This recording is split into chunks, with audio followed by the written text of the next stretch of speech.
Bienvenue sur le site d'enduromag.fr. Ça y est, c'est fini. On a fini la présentation de cette nouvelle machine, la Yamaha WRF 250.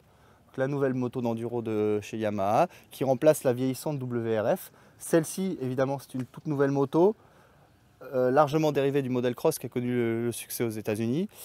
Et justement, Alexandre Kowalski de Yamaha France va nous présenter les différences entre le modèle Cross et le modèle Enduro.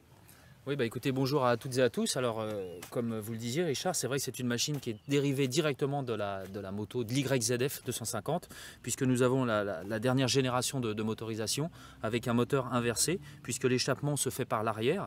Donc l'échappement ensuite tourne autour du cylindre pour avoir une longueur suffisamment importante pour procurer du couple, de la motricité à la machine.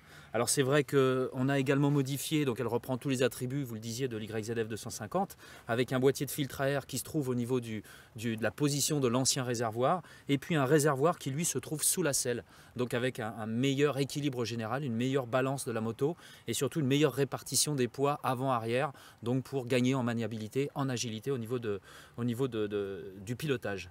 Après, les attributs de cette machine, vous le disiez, c'est vrai que ça fait un certain nombre d'années que Yamaha attendait le renouvellement de la gamme WRF 250, et c'est vrai que cette machine reprend les attributs des machines d'enduro, à savoir une route 18 à l'arrière, une boîte 6 vitesses, des suspensions qui ont été étudiées donc pour justement le pilotage enduro. Avoir plus de souplesse, j'imagine. Voilà, à la fois avoir de la souplesse, avoir du confort, mais aussi de la précision, et puis un mapping, parce que c'est vrai qu'aujourd'hui toutes les machines sont injection, et c'est vrai qu'on a la possibilité de travailler sur le caractère moteur en modifiant électroniquement les mappings au niveau de la cartographie.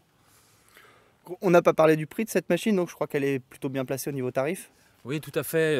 Nous avons voulu travailler sur le positionnement de prix de cette machine. Donc elle sera présentée et disponible au mois de février dans l'ensemble des concessions Yamaha de France, au prix donc de 8 999 €. C'était une volonté pour Yamaha de maintenir un niveau de prix en dessous de 9 000 € pour justement avoir je dirais un rapport qualité-prix-performance qui soit en adéquation avec les attentes et les besoins du marché.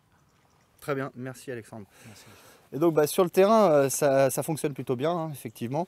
C'est une moto qui est assez facile, assez joueuse. On pourrait demander encore un petit peu plus de maniabilité, mais ça faudra voir les comparatifs pour être vraiment sûr. Mais pour l'instant, ça fonctionne vraiment très bien au niveau châssis. Le moteur c'est vraiment très bien. Il y a de la puissance en haut, il y a du couple. C'est vraiment une machine qui s'annonce performante.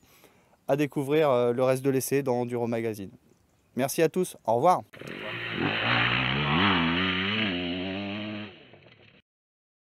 T'as un strabisme. Ouais.